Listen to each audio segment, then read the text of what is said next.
Rip Van Winkle by Washington Irving. Whoever has made a voyage up the Hudson must remember the Catskill Mountains.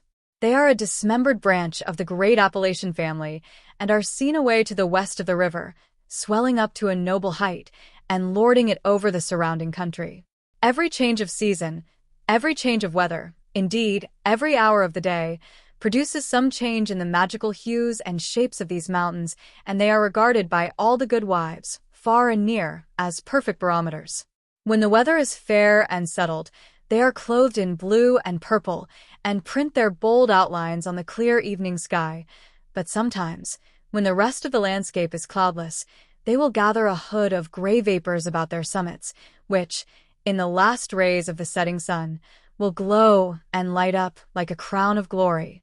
At the foot of these fairy mountains, the voyager may have descried the light smoke curling up from a village whose shingle roofs gleam among the trees, just where the blue tints of the upland meld away into the fresh green of the nearer landscape.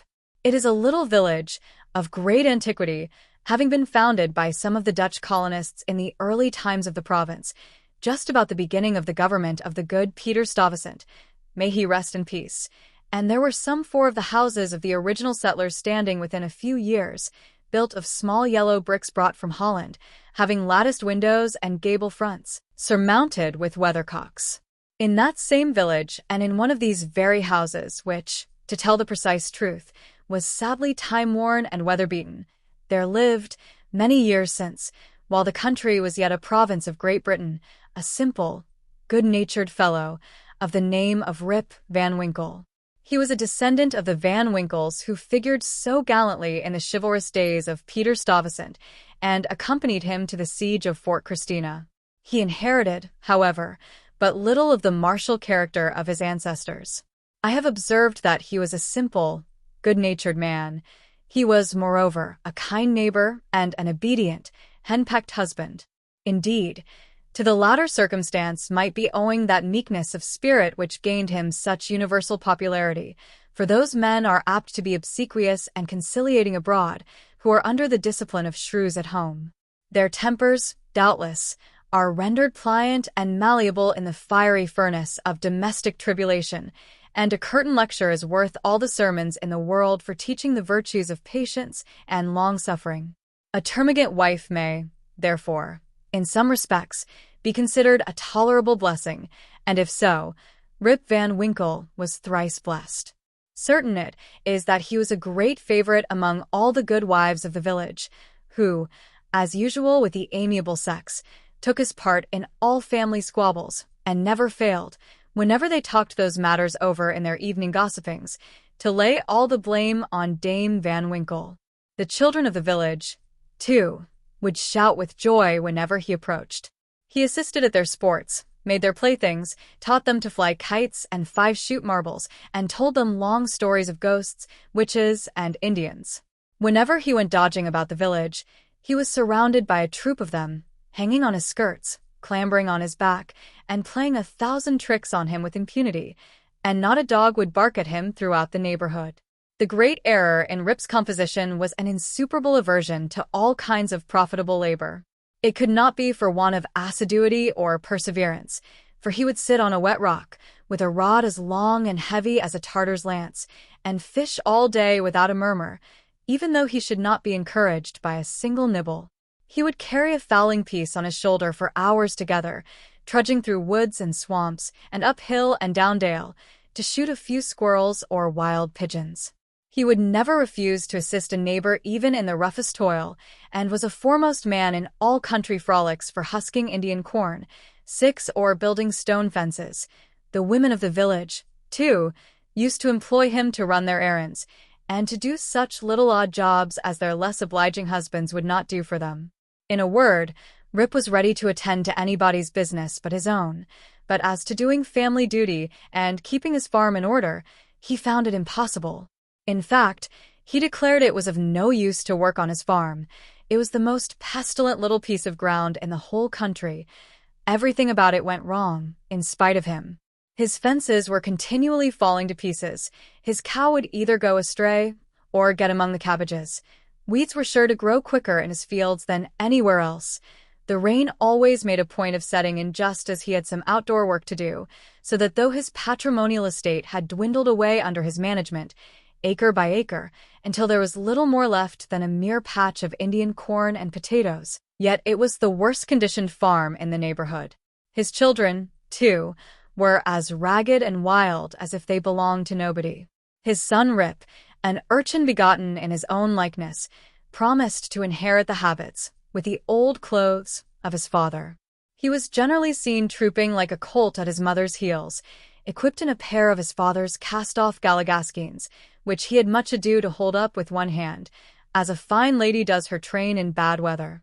Rip Van Winkle, however, was one of those happy mortals of foolish, well-oiled dispositions, who take the world easy, eat white bread or brown, whichever can be got with least thought or trouble, and would rather starve on a penny than work for a pound. If left to himself, he would have whistled life away in perfect contentment, but his wife kept continually dinning in his ears seven about his idleness, his carelessness, and the ruin he was bringing on his family.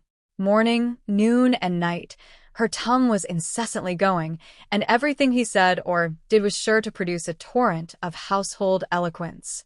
Rip had but one way of replying to all lectures of the kind, and that, by frequent use, had grown into a habit. He shrugged his shoulders, shook his head, cast up his eyes, but said nothing. This, however, always provoked a fresh volley from his wife, so that he was fain to draw off his forces and take to the outside of the house, the only side which, in truth, belongs to a henpecked husband. Rip's sole domestic adherent was his dog Wolf, who was as much henpecked as his master, for Dame Van Winkle regarded them as companions in idleness, and even looked upon Wolf with an evil eye as the cause of his master's going so often astray. True it is, in all points of spirit befitting an honorable dog, he was as courageous an animal as ever scoured the woods, but what courage can withstand the evil-doing and all-besetting terrors of a woman's tongue? The moment Wolf entered the house his chest fell, his tail drooped to the ground or curled between his legs. He sneaked about with a gallows air, casting many a sidelong glance at Dame Van Winkle, and at the least flourish of a broomstick or a ladle he would fly to the door with yelping precipitation. Times grew worse and worse with Rip Van Winkle as years of matrimony rolled on. A tart temper never mellows with age, and a sharp tongue is the only edged tool that grows keener with constant use. For a long while he used to console himself, when driven from home, by frequenting a kind of perpetual club of the sages, philosophers, and other idle personages of the village, which held its sessions on a bench before a small inn, designated by a rubicund 8 portrait of His Majesty George III. Here they used to sit in the shade through a long, lazy summer's day, talking listlessly over village gossip or telling endless, sleepy stories about nothing. But it would have been worth any statesman's money to have heard the profound discussions that sometimes took place when by chance an old newspaper fell into their hands from some passing traveler. How solemnly they would listen to the contents, as drawled out by Derrick Van Bummel, the schoolmaster, a dapper, learned little man, who was not to be daunted by the most gigantic word in the dictionary, and how sagely they would deliberate upon public events some months after they had taken place. The opinions of this junto were completely controlled by Nicholas Vedder, a patriarch of the village and landlord of the inn, at the door of which he took his seat from morning till night, just moving sufficiently to avoid the sun and keep in the shade of a large tree, so that the neighbors could tell the hour by his movements as accurately as by a sundial. It is true he was rarely heard to speak, but smoked his pipe incessantly. His adherents, however, for every great man has his adherents, perfectly understood him and knew how to gather his opinions. When anything that was read or related displeased him, he was observed to smoke his 9 pipe vehemently and to send forth short, frequent, and angry puffs, but when pleased, he would inhale the smoke slowly and tranquilly and emit it in light and placid clouds, and sometimes, taking the pipe from his mouth and letting the fragrant vapor curl about his nose, would gravely nod his head in token of perfect approbation. From even this stronghold the unlucky Rip was at length routed by his termagant wife, who would suddenly break in upon the tranquillity of the assemblage and call the members all to naught, nor was that august personage, Nicholas Vedder himself, sacred from the daring tongue of this terrible virago, who charged him outright with encouraging her husband in habits of idleness. Poor Rip was at last reduced almost to despair, and his only alternative, to escape from the labor of the farm and clamor of his wife, was to take gun in hand and stroll away into the woods. Here he would sometimes seat himself at the foot of a tree and share the contents of his wallet with Wolf, with whom he sympathized as a fellow-sufferer in persecution. "Poor Wolf," he would say, "thy mistress leads thee a dog's life of it, but never mind, my lad, whilst I live thou shalt never want a friend to stand by thee." Wolf would wag his tail, look wistfully in his master's face, and, if dogs can feel pity, I verily believe he reciprocated the sentiment with all his heart. In a long ramble of the kind on a fine autumnal day, Rip had unconsciously scrambled to one of the highest parts of the Catskill Mountains. He was after his favorite sport of squirrel shooting, and the still solitudes had echoed and re-echoed with the reports of his gun. Panting and fatigued, he threw himself, late in the afternoon, on a green knoll, covered with mountain herbage, that crowned the brow of a precipice. From an opening between the trees, he could overlook all the lower country for many a mile of rich woodland. He saw at a distance the lordly Hudson, far, far below him, moving on its silent but majestic course, with the reflection of a purple cloud, or the sail of a lagging bark, here and there sleeping on its glassy bosom, and at last losing itself in the blue highlands. On the other side, he looked down into a deep mountain glen, wild, lonely, and shagged, the bottom filled with fragments from the impending cliffs, and scarcely lighted by the reflected rays of the setting sun. For some time Rip lay musing on this scene. Evening was gradually advancing. The mountains began to throw their long blue shadows over the valleys. He saw that it would be dark long before he could reach the village, and he heaved a heavy sigh when he thought of encountering the terrors of Dame Van Winkle. As he was about to descend, he heard a voice from a distance hallooing, "Rip Van Winkle! Rip Van Winkle!" He looked round, but could see nothing but a crow winging its solitary flight across the mountain. He thought his fancy must have deceived him, and turned again to descend, when he heard the same cry ring through the still evening air, "Rip Van Winkle! Rip Van Winkle!" At the same time Wolf bristled up his back, and giving a low growl, skulked to his master's side, looking fearfully down into the glen. Rip now felt a vague apprehension stealing over him. He looked anxiously in the same direction, and perceived a strange figure slowly toiling up the rocks, and bending under the weight of something he carried on his back. He was surprised to see any human being in this lonely and unfrequented place, but supposing it to be someone of the 11 neighborhood in need of his assistance, he hastened down to yield it. On nearer approach, he was still more surprised at the singularity of the stranger's appearance. He was a short, square-built old fellow, with thick bushy hair and a grizzled beard. His dress was of the antique Dutch fashion, a cloth jerkin strapped round the waist, several pair of breeches, the outer one of ample volume, decorated with rows of buttons down the sides, and bunches at the knees. He bore on his shoulder a stout keg that seemed full of liquor, and made signs for Rip to approach and assist him with the load. Though rather shy and distrustful of his new 12 acquaintance, Rip complied with his usual alacrity, and mutually relieving one another, they clambered up a narrow gully, apparently the dry bed of a mountain torrent. As they ascended, Rip every now and then heard long, rolling peals, like distant thunder, that seemed to issue out of a deep ravine, or rather cleft, between lofty rocks, toward which their ragged path conducted. He paused for an instant, but supposing it to be the muttering of one of those transient thundershowers which often take place in mountain heights, he proceeded.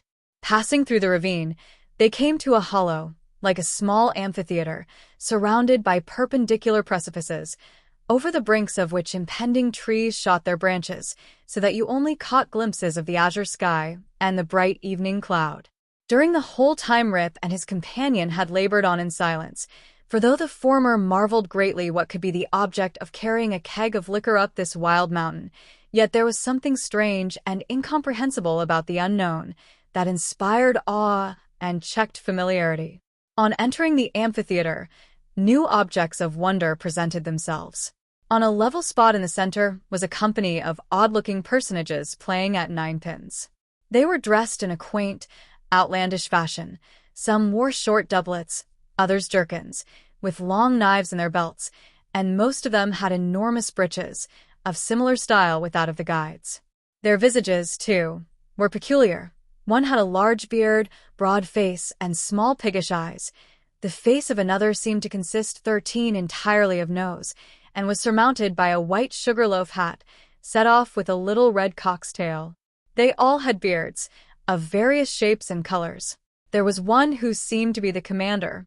He was a stout old gentleman, with a weather-beaten countenance. He wore a laced doublet, broad belt and hanger, high-crowned hat and feather, red stockings, and high-heeled shoes, with roses in them. The whole group reminded Rip of the figures in an old Flemish painting in the parlor of Dominie van Schaik, the village parson, and which had been brought over from Holland at the time of the settlement. What seemed particularly odd to Rip was that these folks were evidently amusing themselves, yet they maintained the gravest faces, the most mysterious silence, and were, withal, the most melancholy party of pleasure he had ever witnessed. Nothing interrupted the stillness of the scene but the noise of the balls, which, whenever they were rolled, echoed along the mountains like rumbling peals of thunder.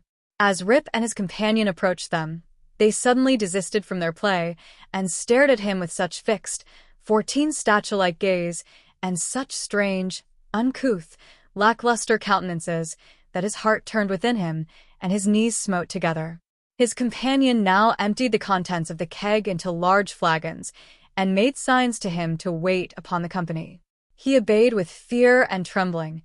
They quaffed the liquor in profound silence and then returned to their game. By degrees Rip's awe and apprehension subsided. He even ventured, when no eye was fixed upon him, to taste the beverage, which he found had much of the flavor of excellent Hollands. He was naturally a thirsty soul, and was soon tempted to repeat the draught. One taste provoked another, and he reiterated his visits to the flagons so often that at length his senses were overpowered, his eyes swam in his head gradually declined, and he fell into a deep sleep. On waking, he found himself on the green knoll whence he had first seen the old man of the glen. He rubbed his eyes. It was a bright, sunny morning. The birds were hopping and twittering among the bushes, and the eagle was wheeling aloft and breasting the pure mountain breeze. Surely, thought Rip, I have not slept here all night. He recalled the occurrences before he fell asleep. The strange man with a keg of liquor, the mountain ravine, the wild retreat among the rocks, the woebegone party at ninepins, the flagon. Oh, that flagon! That wicked flagon, thought Rip. What excuse shall I make to Dame Van Winkle? He looked round for his gun, but in place of the clean, well-oiled fowling piece, he found an old firelock lying by him, the barrel encrusted with rust, the lock falling off, and the stock worm-eaten. He now suspected that the grave roisteress of the mountains had put a trick upon him, and, having dosed him with liquor, 15 had robbed him of his gun. Wolf, too, had disappeared, but he might have strayed away after a squirrel or partridge. He whistled after him and shouted his name, but all in vain. The echoes repeated his whistle and shout, but no dog was to be seen. He determined to revisit the scene of the last evening's gamble, and if he met with any of the party, to demand his dog and gun. As he rose to walk, he found himself stiff in the joints and wanting in his usual activity. These mountain beds do not agree with me, thought Rip, and if this frolic should lay me up with a fit of the rheumatism, I shall have a blessed time with Dame Van Winkle. With some difficulty, he got down into the glen. He found the gully up which he and his companion had ascended the preceding evening, but to his astonishment a mountain stream was now foaming down it, leaping from rock to rock, and filling the glen with babbling murmurs. He, however, made shift to scramble up its sides, working his toilsome way through thickets of birch, sassafras, and witch hazel, and sometimes tripped up or entangled by the wild grapevines that twisted their coils or tendrils from tree to tree, and spread a kind of network in his path. At length he reached to where the ravine had opened through the cliffs to the amphitheater, but no traces of such opening remained. The rocks presented a high, impenetrable wall, over which the torrent came tumbling in a sheet of feathery foam and fell into a broad, deep basin, black from the shadows of the surrounding forest. Here, then, poor Rip was brought to a stand. He again called and whistled after his dog. He was only answered by the cawing of a flock of idle crows, sporting high in the air about a dry tree that overhung a sunny precipice, and who, secure in their elevation, seemed to look down and scoff at the poor man's perplexities. What was to be done? The morning was passing away, 16, and Rip felt famished for want of his breakfast. He grieved to give up his dog and gun. He dreaded to meet his wife, but it would not do to starve among the mountains. He shook his head, shouldered the rusty firelock, and, with a heart full of trouble and anxiety, turned his steps homeward. As he approached the village, he met a number of people, but none whom he knew, which somewhat surprised him, for he had thought himself acquainted with everyone in the country round. Their dress, too, was of a different fashion from that to which he was accustomed. They all stared at him with equal marks of surprise, and whenever they cast their eyes upon him, invariably stroked their chins. The constant recurrence of this gesture induced Rip, involuntarily, to do the same, when, to his astonishment, he found his beard had grown a foot long. He had now entered the skirts of the village. A troop of strange children ran at his heels, hooting after him and pointing at his gray beard. The dogs, too, not one of whom he recognized for an old acquaintance, barked at him as he passed. The very village was altered. It was larger and more populous. There were rows of houses which he had never seen before, and those which had been his familiar haunts had disappeared. Strange names were over the doors, strange faces at the windows. Everything was strange. His mind now misgave him. He began to doubt whether both he and the world around him were not bewitched. Surely this was his native village, which he had left but the day before. There stood the Catskill Mountains. There ran the Silver Hudson at a distance. There was every hill and dale precisely as it had always been. Rip was sorely perplexed. That flagon last night, thought he, has addled my poor head sadly. It was with some difficulty that he found the way to his own house, which he approached with silent awe, expecting every moment to hear the shrill voice of Dame Van Winkle. He found the house gone to decay. The roof had fallen in, the windows shattered, and the doors off the hinges. A half-starved dog that looked like Wolf was skulking about it. Rip called him by name, but the cur snarled, showed his teeth, and passed on. This was an unkind cut indeed. My very dog, sighed poor Rip, has forgotten me. He entered the house, which, to tell the truth, Dame Van Winkle had always kept in neat order. It was empty, forlorn, and apparently abandoned. This desolateness overcame all his connubial fears. He called loudly for his wife and children. The lonely chambers rang for a moment with his voice, and then all again was silence. He now hurried forth, and hastened to his old resort, the village inn, but it too was gone. A large rickety wooden building stood in its place, with great gaping windows, some of them broken and mended with old hats and petticoats, and over the door was painted, "The Union Hotel," by Jonathan Doolittle. Instead of the great tree that used to shelter the quiet little Dutch inn of yore, there now was reared a tall, naked pole, with something on the top that looked like a red nightcap, and from it was fluttering a flag, on which was a singular assemblage of stars and stripes. All this was strange and incomprehensible. He recognized on the sign, however, the ruby face of King George, under which he had smoked so many a peaceful pipe, but even this was singularly metamorphosed. The red coat was changed for one of blue and buff, a sword was held in the hand instead of a scepter, the head was decorated with a cocked hat, and underneath was painted in large characters, "General Washington." There was, as usual, a crowd of folk about the door, but none that Rip recollected. The very character of the people seemed changed. There was a busy, bustling, disputatious tone about it, instead of the accustomed phlegm and drowsy tranquillity. He looked in vain for the sage Nicholas Vedder, with his broad face, double chin, and fair long pipe, uttering clouds of tobacco smoke instead of idle speeches, or Van Bummel, the schoolmaster, doling forth the contents of an ancient newspaper. In place of these, a lean, bilious-looking fellow, with his pockets full of handbills, was haranguing vehemently about rights of citizens, elections, members of Congress, liberty, Bunker's Hill, heroes of 76, and other words, which were a perfect Babylonish jargon to the bewildered Van Winkle. The appearance of Rip, with his long, grizzled beard, his rusty fowling piece, his uncouth dress, and an army of women and children at his heels, soon attracted the attention of the tavern politicians. They crowded round him, eyeing him from head to foot with great curiosity. The orator bustled up to him, and, drawing him partly aside, inquired on which side he voted. Rip stared in vacant stupidity. Another short but busy little fellow pulled him by the arm, and, rising on tiptoe, inquired in his ear whether he was Federal or Democrat. Rip was equally at a loss to comprehend the question, when a knowing, self-important old gentleman, in a sharp-cocked hat, made his way through the crowd, putting them to the right and left with his elbows as he passed, and planting himself before Van Winkle, with one arm akimbo, the other resting on his cane, his keen eyes and sharp hat penetrating, as it were, into his very soul, demanded in an austere tone what brought him to the election with a gun on his shoulder and a mob at his heels, and whether he meant to breed a riot in the village. Alas! Gentlemen, cried Rip, somewhat dismayed, I am a poor quiet man, a native of the place, and a loyal subject of the king, God bless him. Here a general shout burst from the bystanders. A Tory! A Tory! A spy! A refugee! Hustle him!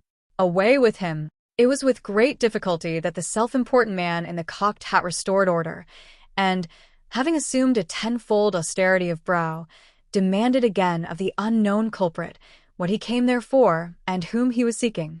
The poor man humbly assured him that he meant no harm, but merely came there in search of some of his neighbors, who used to keep about the tavern. Well, who are they? Name them. Rip bethought himself a moment and inquired, Where's Nicholas Vedder? There was a silence for a little while, when an old man replied, in a thin, piping voice, Nicholas Vedder. Why, he is dead, and gone these 18 years. There was a wooden tombstone in the churchyard that used to tell all about him, but that's rotten and gone too. Where's Brumdutcher? Oh, he went off to the army in the beginning of the war. Some say he was killed at the storming of Stony Point. Others say he was drowned in a squall at the foot of Antony's Nose. I don't know. He never came back again. Where's Van Bummel, the schoolmaster? He went off to the wars too, was a great militia general, and is now in Congress. Rip's heart died away at hearing of these sad changes in his home and friends, and finding himself thus alone in the world. Every answer puzzled him too, by treating of such enormous lapses of time, and of matters which he could not understand. War, Congress, Stony Point. He had no courage to ask after any more friends, but cried out in despair, Does nobody here know Rip Van Winkle? Oh, Rip Van Winkle, exclaimed 2 or 3. Oh, to be sure, that's Rip Van Winkle yonder, leaning against the tree. Rip looked, and beheld a precise counterpart of himself, as he went up the mountain, apparently as lazy, and certainly as ragged. The poor fellow was now completely confounded. He doubted his own identity, and whether he was himself or another man. In the midst of his bewilderment, the man in the cocked hat demanded who he was, and what was his name. God knows, exclaimed he at his wit's end. I'm not myself, I'm somebody else. That's me yonder. No, that's somebody else got into my shoes.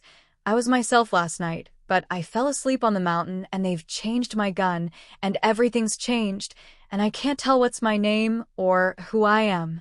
The bystanders began now to look at each other, nod, wink significantly, and tap their fingers against their foreheads. There was a whisper, also, about securing the gun and keeping the old fellow from doing mischief, at the very suggestion of which the self-important man in the cocked hat retired with some precipitation. At this critical moment a fresh, comely woman pressed through the throng to get a peep at the gray-bearded man. She had a chubby child in her arms, which, frightened at his looks, began to cry. "Hush, Rip," cried she. "Hush, you little fool, the old man won't hurt you." The name of the child, the air of the mother, the tone of her voice, all awakened a train of recollections in his mind. "What is your name, my good woman?" asked he. "Judith Gardenia." "And your father's name?" Poor man, Rip Van Winkle was his name, but it's 20 years since he went away from home with his gun, and never has been heard of since. His dog came home without him, but whether he shot himself or was carried away by the Indians, nobody can tell. I was then but a little girl. Rip had but one question more to ask, but he put it with a faltering voice. "Where's your mother?" "Oh, she too had died but a short time since. She broke a blood vessel in a fit of passion at a New England peddler." There was a drop of comfort, at least, in this intelligence. The honest man could contain himself no longer. He caught his daughter and her child in his arms. "I am your father," cried he. "Young Rip Van Winkle once. Old Rip Van Winkle now. Does nobody know poor Rip Van Winkle?" All stood amazed, until an old woman, tottering out from among the crowd, put her hand to her brow, and peering under it in his face for a moment, exclaimed, "Sure enough, it is Rip Van Winkle. It is himself. Welcome home again, old neighbor. Why, where have you been these 20 long years?" Rip's story was soon told, for the whole 20 years had seemed to him as but one night. The neighbors stared when they heard it. Some were seen to wink at each other and put their tongues in their cheeks, and the self-important man in the cocked hat, who, when the alarm was over, had returned to the field, screwed down the corners of his mouth and shook his head, upon which there was a general shaking of the head throughout the assemblage. It was determined, however, to take the opinion of old Peter Vanderdonk, who was seen slowly advancing up the road. He was a descendant of the historian of that name, who wrote one of the earliest accounts of the province. Peter was the most ancient inhabitant of the village, and well versed in all the wonderful events and traditions of the neighborhood. He recollected Rip at once, and corroborated his story in the most satisfactory manner. He assured the company that it was a fact, handed down from his ancestor the historian, that the Catskill Mountains had always been haunted by strange beings. That it was affirmed that the great Hendrik Hudson, the first discoverer of the river and country, kept a kind of vigil there every 20 years, with his crew of the Half Moon, being permitted in this way to revisit the scenes of his enterprise and keep a guardian eye upon the river and the great city called by his name. That his father had once seen them in their old Dutch dresses playing at ninepins in a hollow of the mountain, and that he himself had heard, one summer afternoon, the sound of their balls, like distant peals of thunder. To make a long story short, the company broke up and returned to the more important concerns of the election. Rip's daughter took him home to live with her. She had a snug, well-furnished house and a stout, cheery farmer for a husband, whom Rip recollected for one of the urchins that used to climb upon his back. As to Rip's son and heir, who was the ditto of himself, seen leaning against the tree, he was employed to work on the farm, but evinced an hereditary disposition to attend to anything else but his business. Rip now resumed his old walks and habits. He soon found many of his former cronies, though all rather the worse for the wear and tear of time, and preferred making friends among the rising generation, with whom he soon grew into great favor. Having nothing to do at home, and being arrived at that happy age when a man can be idle with impunity, he took his place once more on the bench at the inn door, and was reverenced as one of the patriarchs of the village and a chronicle of the old times before the war. It was some time before he could get into the regular track of gossip, or could be made to comprehend the strange events that had taken place during his torpor. How that there had been a revolutionary war, that the country had thrown off the yoke of Old England, and that, instead of being a subject of His Majesty George III, he was now a free citizen of the United States. Rip, in fact, was no politician. The changes of states and empires made but little impression on him, but there was one species of despotism under which he had long groaned, and that was petticoat government. Happily, that was at an end. He had got his neck out of the yoke of matrimony, and could go in and out whenever he pleased, without dreading the tyranny of Dame Van Winkle. Whenever her name was mentioned, however, he shook his head, shrugged his shoulders, and cast up his eyes, which might pass either for an expression of resignation to his fate or joy at his deliverance. He used to tell his story to every stranger that arrived at Mr. Doolittle's hotel. He was observed, at first, to vary on some points every time he told it, which was, doubtless, owing to his having so recently awaked. It at last settled down precisely to the tale I have related, and not a man, woman, or child in the neighborhood but knew it by heart. Some always pretended to doubt the reality of it, and insisted that Rip had been out of his head, and that this was one point on which he always remained flighty. The old Dutch inhabitants, however, almost universally gave it full credit. Even to this day, they never hear a thunderstorm of a summer afternoon about the Catskill, but they say Hendrik Hudson and his crew are at their game of ninepins, and it is a common wish of all henpecked husbands in the neighborhood, when life hangs heavy on their hands, that they might have a quieting draught out of Rip Van Winkle's flagon. The end. Dear listener, we close the pages on another tale, a journey through words, imagination, and emotion. Here at the Falls Audiobook, where stories flow like a river's current, carrying you to distant worlds and uncharted depths, we thank you for joining us. As always, we invite you to linger a little longer. Subscribe to our channel to discover more stories waiting to be heard, each a cascade of voices, ideas, and artistry. And remember, every great story begins with a single word. Perhaps the next one will begin with you. Until our voices meet again, may your days be filled with quiet moments, rich pages, and the soothing sound of a story well told. This is the Falls Audiobook, signing off.